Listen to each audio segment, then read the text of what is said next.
Okay, this is Jimmy Jive, and you're listening to Motor City Rock Talk. Today, my guest is the lead vocalist from a band that's been around for quite a while. They're quite a big favorite in the Detroit area in the 80s, and they're still playing to this day. Matter of fact, they have a show coming up February 10th at District 142. My guest today is from Heaven's Wish, the lead singer. His name is Ron Vanderlip. How you doing today? I'm doing well, thank you very much. All right. Let's start out a little bit with some background. Tell me a little bit about where you're from and how you got into music. Pretty much everybody knows us. We've been around so long. Anyways, it started, I want to say 40 years ago plus. We just kind of, played a lot, was writing a lot of material. We weren't doing any top 40 stuff, and that's what we decided to do. And so we just kept writing until we thought we were ready to come out. We came out, people seemed to like the music, so it's pretty much been the test of time. I don't think it's any individual that anybody's... Are you an East Side band? We are an East Side band, yeah. We performed at all the major clubs around for decades. The band broke up for a minute and we started doing reunion shows. We just kept getting older and we kept doing reunion shows. Right. We have fun with it, we're actually quite fond of each other and respect each other quite a bit. I think that's the longevity of it. It's certainly not the money. We're just still moving forward. Now we're going to be doing this show at District 142. Have you played there before? We have not. No, this will be the first time they got a hold of us and wanted us to play. Yeah, I know you guys played quite a bit back in the day at the Ritz and in Harpo's and those places. Is the lineup still the same lineup, or have you had some lineup changes? It's actually the same lineup. We got Bill Blair on guitar. We have Tom Jansen on guitar lead, Brooks Bauer on bass guitar, Jamie Darnell on drums, and then me doing the vocals. So it's been that lineup since we've been doing reunion shows. That's cool. 20 years ago. Yeah. Well, I know you put out an album back in the day, which I got. Have you guys recorded anything since then? Has there been any other releases, or are there hopes for anything to come out, or what's up with that? There hasn't really been anything. I mean, we have things we can do, but it was like, well, what's our motive, just to go and make music, in the studio. And I mean, it's not for a profit. It could be profitable at one time when we were, steadily trying to move forward in the industry, but since we were all pretty much just making 9-to-5 jobs and reunion shows, it wasn't really, Is the band still from in Michigan, or are you guys out of state and you just come in and play shows? We're from Michigan. We're all pretty local to each other, but if we're playing Ohio, we advertise ourselves as English. English. You know how the band, you want to go see a band that's like from another country, Right. Straight from England, Heaven's Wish. Oh, I see. That's interesting. Well, I learned that on when I was touring as a drummer for a band called Sweet Savage, and we would travel the United States, doing all these shows, and we always would say we were from England, Did you have a place in England you said you were from, or just kind of wing it? Oh no, we were just thinking it was all basically Liverpool, and everybody had to kind of make up their own story, we were doing, hundreds of shows though. We were so it didn't take long to get your little whatever you call it, your little stage show act. You say you played drums in the other band. Do you play guitar also, or any other instruments? Yeah, I play guitar. Nothing to brag about, but it was for writing music. Really. So you were one of the writers. Did you contribute as far as writing? Mike and I, we took on the position of Paul McCartney and John Lennon. So we would come together and we would just sit for days, him and I, and just write songs. And so it was very easy to write songs with Mike because he played guitar and he had great ideas. And then when we would get together, because I played drums, I would sit behind my drums with my guitar right next to me, and I would sing. So we could pretty much, put that song together, vocally, guitar, drums, all at once. Yeah. So we would just sit there and we would just go over these and make the changes in that, and then we would bring it to the band, and the band would do what they needed to do with it, When you guys get together and rehearse, where is it now that you rehearse? Are you out of state? No, we in Chesterfield. So you're still in Michigan, you're just not in the metro area. Right. Okay. Tell me a little bit about this album. Where and when was it recorded? 90s, somewhere around there? Yeah, that was in the late 80s, early 90s when we opened up for Ted Nugent. We had already, actually, I believe we had already released the record, and then we won the contest for Whiplash Bash. Was that the one that they had the tryouts or the contest at the studio lounge? That's correct. And speaking of Ted, I understand from Mike that your actual drummer is not going to be able to make this show, and you've got Ted's drummer, Jason Hartless, filling in for you. Is that correct? Yes, it is correct, and we're very happy that he's sat in before for us when Jamie had cancer 10 years later.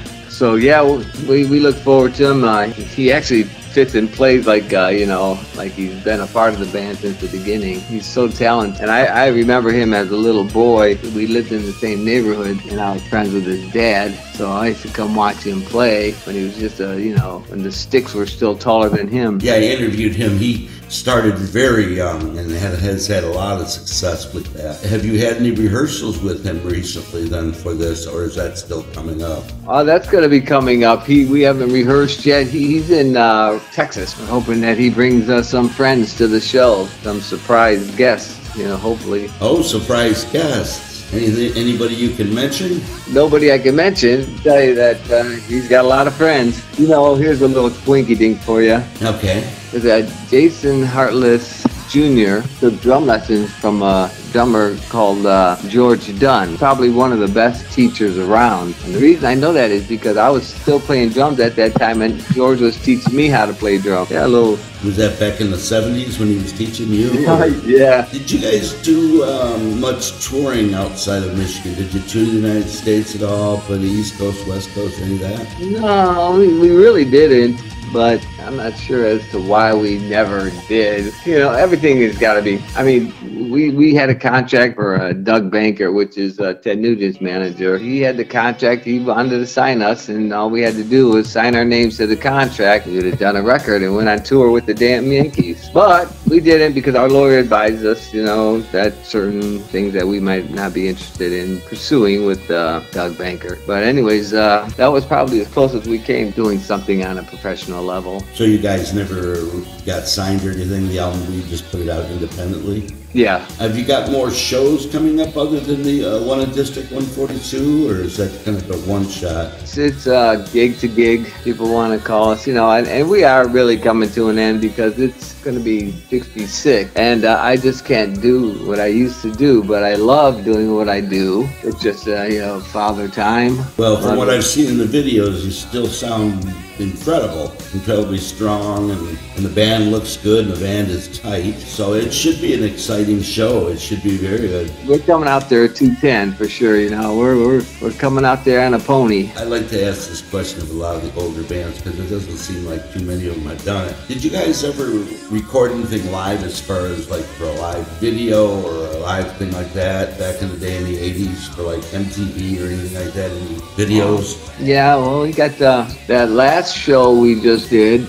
We had I think it was a 6-camera video that we took. So we do have a lot of video. I don't watch it much. I've done it so much, but when I do watch it, I get interested in it. You know what I mean? I go, oh yeah, wow, I forgot about that, or cool. Oh, maybe I should do that. Other than playing with Ted at the Whiplash Bash, who are some of the other national artists that you would have opened up for back in the day? Well, let's see. We had Rat, Dokken, Styx.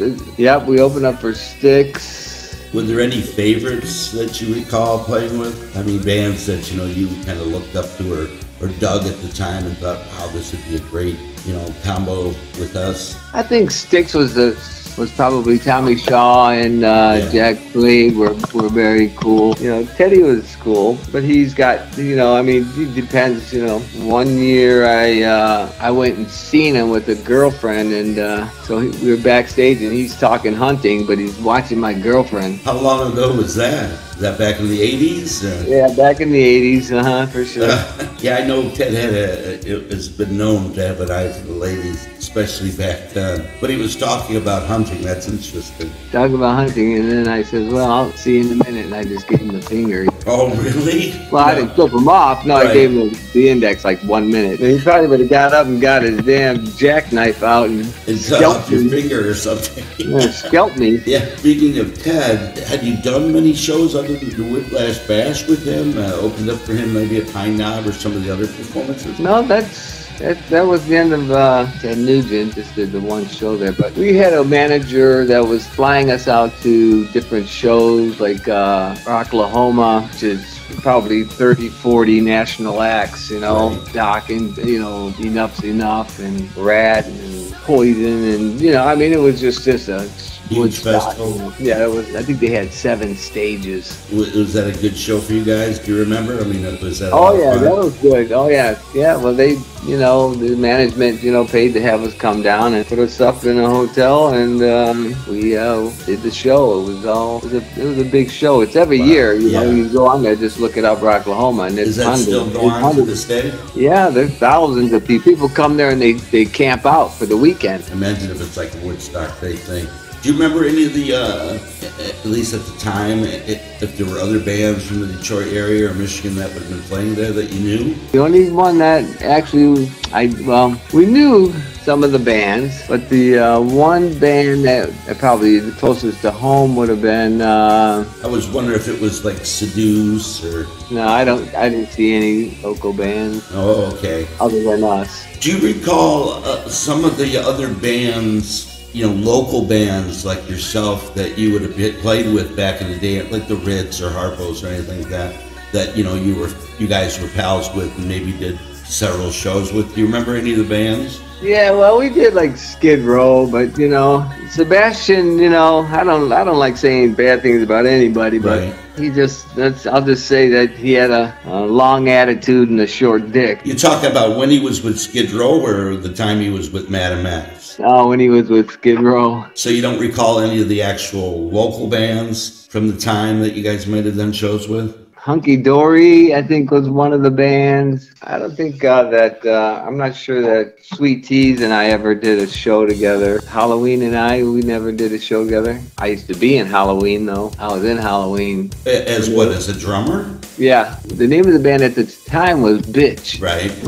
So that was in the early 80s. So that was before Billy joined the band, obviously. Were you the last drummer before Billy? Probably, yeah. So were you, because I know the whole story about Bitch, Halloween just had their 40th anniversary show just a while back. I've interviewed Brian a couple times, and he told me the story about how the rehearsals were like in the basement of his house and how they had come up with the name Halloween, and of course they decided to change it that night at midnight. The Bitch sign came down to Halloween. So you were there for that? Were you actually there or playing in the band still when they had changed it to Halloween, or by that time were you gone? No, I had been gone. Mark was the drummer before. James played guitar, and then I came in and played the drums. Rick, what's his name? Rick Craig.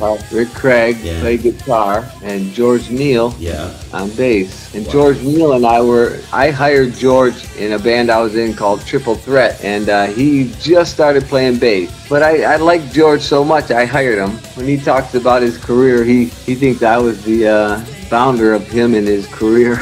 So it is interesting. We've always been good friends, and because of that, you know. You know, Brian may have mentioned your name when he talked about the drums. It was a long interview. We did 2 of them, actually. It was so long. He had so many stories. Is there any particular gig that you remember from back in the day or even more recent than that sticks out in your mind as being like one of the nights that just everything clicked? Everything just went well. Do you have any memories of that? Yeah, it would probably have to be the Whiplash Bash, you know. Still can picture going up the stairs onto the stage. And I remember not feeling anxious, but I remember feeling excited to just kick some ass, you know. When we started off, you know, I mean, it was just a thumping guitars and drums, you know. Kind of like a Highway Star almost, Yeah, you know. yeah. So we just pushed it, and the crowd starts screaming, and I'm going, yes. I took off running and did backflips all the way across the whole stage onto the floor and did a split and grabbed my microphone and got up in there, and I said, yeah. I just screamed. The audience screamed back at me. Are you going to be doing that at District 142? I might be doing some forward rolls. No, I mean, that was a big event every year. Obviously, did you guys get any videotape of you guys performing there? I mean, that would have been a big. They did the videotape, but I think the management, Doug Rankin, was upset with us because we didn't sign the contract, and he never released any videos to us. Other than that, any of the local bar? I mean, Kobo, of course. I mean, that's got to be anybody's dream show to play. But were there any of the local bar establishments that you really enjoyed playing, like for the sound or for the size of the pub? There's some. Let me just say one more thing to the Whiplash Bash when we played. When we first got out there, we said, let me see your lighters. And there was no cell phones. There was lighters, and the whole place lit up. So when we were done with our show, so Ted Nugent, after he did his opener, he says, how about that Heaven's Wish? He says, no motherfucking band ever did that to my audience. And we go, yes! He wasn't upset with you, was he? No. He thought it was cool, I imagine. Yeah, he thought it was cool because what's the guy that sings Boom Boom Out Go the Lights? Pat Travers. Pat Travers, he didn't make it. They booed him off the stage. They boo everybody off the stage. All they want to see is Ted Nugent. Well, of course, especially back then. And then they booed him off the stage the night before we played. So we were kind of worried that, oh my God, are they going to boo us off stage? But it didn't go down that way. Yeah, it's your hometown. That's right. Yeah, people dig that kind of stuff whenever, somebody at that level can, have somebody at hometown come out there do it. Especially a band as good as you guys, because I recall seeing you, like I said, I believe it would be at the Ritz or Harpo's back in the day. Always a good show, always a good turnout, strong performance, and pyros and stage. Yeah, we were certainly having a lot of fun with it. Yeah, and that's of course the most important thing. It's like you had said earlier, it's not about the money, because it's tough to make money in that business. Yeah, what's the sense in going up there and not making your audience feel good and putting out a good? Well, you go home and just like, here's your $100. See ya. Yeah, exactly. You know what I mean? It was more than that. It was a visual. It was clothes. It was hair. It was makeup. It was pyros. It was having the right people running the sound and the light. For us, that's what we got a checklist. Sure, absolutely. Yeah, my favorite bar, and that was the question you asked. Yeah, it was obviously it was the Ritz, because the Ritz was a big enough room for the people, and it was a big enough stage for the band. It just felt like home for us. And being an East Side band, you're going to have a lot of people that would be coming out to a place like that. Yeah, I think the location, everything about it was, if we would have been a West Side band, I guess that worked as well. But we were glad we were East Siders, because they had no big clubs like that on the West Side. No, the biggest one, of course, would have been the Token Lounge, and that didn't even come close to the Ritz or Harpo's or any of those places. Now, other than Heaven's Wish, you had mentioned playing for a while in Bitch with Brian Thomas. Did you play in bands before Heaven's Wish? Because I know you say you're 67. In the 70s or anything, any bands like that we would have known of back then? Well, I played, because most of the bands that I played with, unless maybe Triple Threat, we were around for a little bit, and that was with George Neal and Mike Wills, just guitar, drums, and bass. Were you singing then as a drummer? I was doing some of the singing. I was singing Alice Cooper songs and some other covers, but I was playing drums at the time. Well, what made you switch over from drums to being more, the lead vocalist, the front man? Well, when I put the band together, I was a drummer at that time. So we were having a real hard time finding a singer. The band, made a comment and said, Ron, he says, you're a better singer than the singer. So they said, well, how about if we start auditioning drummers? I finally agreed to that, and I said, okay. So then we were looking for drummers. Well, then they're going, you're a better drummer than the drummers, Not that I'm all that, but the music is in me, and if it's like Louis Armstrong, if the music's in you, it's not great for everybody, but for the people that it is great for, they appreciate it and they love it. So absolutely, not because I'm all of that. No, I understand. I understand. Right. Especially if you're in a band like that, you've been the drummer. You know, you got stuff worked up as a three-piece around that, so to speak. Yeah, it can be tough bringing somebody new in. Speaking of which, who would you say were some of your major influences, especially as a vocalist coming out as a child? Who did you emulate, or not necessarily emulate, but dig as a vocalist?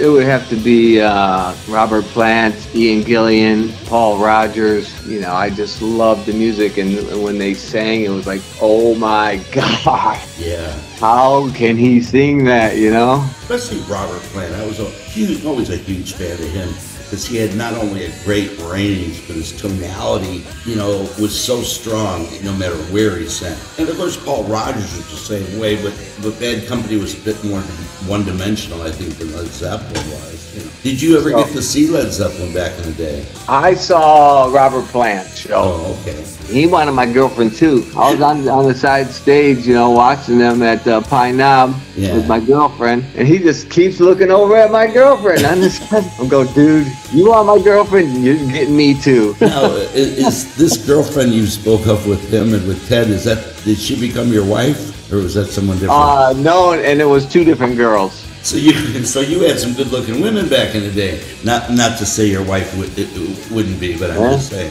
Yeah, but it wasn't cheap. It rarely is. No. You know, I heard this guy talk about his wife asked him. He goes, she says, "I'm going to ask you a question. I want you to answer as fast as you can, because then I'll know if you're lying." He goes, "Okay." She says, "Am I your best friend?" He goes, "Nope." Tells her right away, you know. And she goes, "Oh my God, you're not lying. I'm not your best friend." He goes, "Hell no, you're not my best friend." Listen, you don't watch football with me. You don't, like the same drinks I do. You don't like going out and partying, and you won't watch porn with me. He goes, "That's what me and my best friend do." When you're a good singer. I'll tell you how you can tell when somebody's a good singer is when the singer doesn't have to do anything, the whole audience is just captured by your voice. Robert Plant never did too much moving. No. Ian Gillan never moved much. Even Paul Rodgers never really moved that much. You know what I mean? Not like, Rod Stewart or Mick Jagger, you know? Yeah. Those guys just stood there and sang. They had such a mystique to them also. It's very mystique, mystery kind of, especially Zeppelin had that. Yeah, and Robert Plant especially, you see the song remains the same, and they got that shot of him where, camera's angled up at his balls, and you're just like, what the? Right, and you're going, are those really yours? Yeah, and then they pan out to the audience and everybody's stoned, but these women are all just like, give me your balls. Just a different time, a different, totally different craze. Magical time. I unfortunately never got to see Led Zeppelin, or I got to see Jimmy Page play with the Black Crowes. Oh, you know what? I did see Led Zeppelin. I'm sorry, I seen Led Zeppelin back in 1981, I think, at the Pontiac Silverdome. That must have been just before Bonham died, then. Yes. And they canceled the show. I already had the ticket for the other show. Yeah. I think that wasn't Bonham. I think it was Robert Plant's son died. He flew back to England and canceled the show. That was before then. You're right. That was there again. Whole part of the mystique and all that. Standing right next to the sound man, right on the side of the sound man. Was that at the Silverdome? Yes. Oh. $10 a ticket, bro. Yeah, I know. Isn't that crazy? How cheap tickets were in those days. I got to see a lot of great concerts for that. Seen Alice Cooper at Cobo Hall for like $6. And it was one of the best shows I've seen in my entire life, Right. You know, ticket prices are ridiculous. Taylor Swift charging, in the thousands. Yeah, well, we don't want to get into that. She at least gives it back. She's been doing a lot of that, especially with her road crew and all that, so I won't knock her for that. No, she's giving it to somebody. Yeah, well, she's making enough of it. Well, Ron, I'm going to let you go. I don't want to keep you and take up too much time. Just want to mention again, you guys will be playing February 10th at District 142. One of the opening bands is a Judas Priest tribute band, Devil's Child. They're better than Judas Priest. Oh, really? Yeah. That's a bold statement. So have you played with them before? I did play with them, and here's the deal. They went on, and by the time they got off, I came in to start getting ready for the show, so I missed their show. Mm-hmm. But everybody's going, man, did you see that Judas Priest band? I go, no. He goes, man, they were awesome. So, and then you got your, your undisputed rock and roll airwave champ, Screaming Scott? Is that Screaming Scott's band? Yeah, Screaming Scott Randall's band. What is that? Chit? Is that how they pronounce that? Shit. Yeah, shit. Short for shit. And they're good. And when I first heard Scott was singing, I go, really? Wow. Well done, sir. Yeah, so we're just going to mention that tickets are $15 and the VIP tickets are $25. Right. This venue is, have you been there, James? I have not been in it, but I've been by it and checked it out, and it is an amazing room, from what I understand, because I do know people that have gone there. This will be my first time seeing that. I really look forward to it. I look forward to seeing you guys. The room sounds phenomenal from what I hear. I don't know how many times Screaming Scott's probably been there, but he could probably be a witness. He's running the airwaves over there at 94.7, yes, right? That's correct. WCSX, Classic Rock. That's a good place for him. Well, I just want to thank you very much for taking the time to talk to me today. And, can't wait to see you guys at the show. I know it's going to be a good show. I know it's going to be a great turnout. I wouldn't worry about that as far as, being you guys, and they've got it billed as an 80s type of rock reunion type show. And you've got a major fan base still in this town, because I talked to several people that I told I was going to be talking to, and they're like going, wow, yeah, that sounds cool. I remember those guys. Pretty flattered by the way the club described us as, what did they say? They used the word legendary. I go, I don't know how legendary we are, but all the bands that Detroit local bands that were anybody, Struts, Seduce, mm-hmm. Halloween and I are probably the only two bands that are still having shows. That is absolutely correct. Although I can mention one other one. Toby Red just started to do some recording, or finished doing some recording with Chad Smith that's coming out this year. So, oh yeah, and I seen Chad Smith at the football pregame. I go, oh my God. Well, anyway, man, like I said, I'm going to let you go, and thank you so much today for spending the time with me. I look forward to seeing you guys. Can't wait to see you, James. Thank you very much for your time and support. It's greatly appreciated. Stay close to God, and we'll see you real soon. All right, brother. You take care now. All right. Bye-bye. Okay, that was Ron Vanderlip, lead vocalist from Detroit, legendary band, and I believe they were Heaven's Wish. Again, they're going to be playing at District 142, February 10th, along with Devil's Child, this is Judas Priest tribute band, and Chit, which is Screaming Scott's band. Screaming Scott, of course, from 94.7. Anyway, this is Jimmy Jive, and like I always like to say, keep rocking.